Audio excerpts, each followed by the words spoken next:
Hello, 1 minute. Hello, நமஸ்காரம். நமஸ்காரம் நமஸ்காரம். என்ன? நீங்க உங்க குழந்தைய பாத்துக்க ஒரு மாமி வேணும்னு விளம்பரப்படுத்திருந்தீங்க. ஆமா, அதுக்கு என்ன? அத நான் வாசிச்சேன். அப்படியா? உங்க பேரு? அதான் சொன்னேனே, நடுத்தர வயது பிராமண மாமி. உங்க பேரை கேட்டல, அது பல்லவன் பஸ் போறது, அந்த சத்தத்துல நீங்க சொல்றது கேட்கல. Use 1 rupee coin only. என்ன சொல்ற?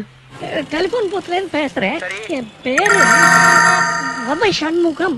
அவ்வை சண்முகம் ஆம்பளை பேருனா? முகி சண்முகி. அவ்வை சண்முகி. அது என்ன கீ? வால்மீகி இல்லையா, ஸ்வர்ணமுகி இல்லையா, அந்த மாதிரி சண்முகி. அது என்ன அவ்வை பழைய பேரு? அவ்வைங்கிறது வந்து எங்க ஆத்துக்கு வம்சாவளியா வர்ற பட்ட பேரு. தாத்தாலாம் தமிழ்ல பாண்டித்யம். ஊவேசா கிட்ட குருகுலம் தாத்தா. கிவாஜெல்லாம் வேண்டப்பட்டவா, பந்துன்னே சொல்லலாம். சரி, இப்ப எல்லாரையும் கூட்டிட்டு காலம்பரம் வந்துருங்க. ஐயோ, அவளுக்கு வேண்ட போது. சாரி, நீங்க காலம்பரம் 12 மணிக்கு வந்துருங்க. ஓ, கண்டிப்பா வந்துடுறேன். நமஸ்கார்.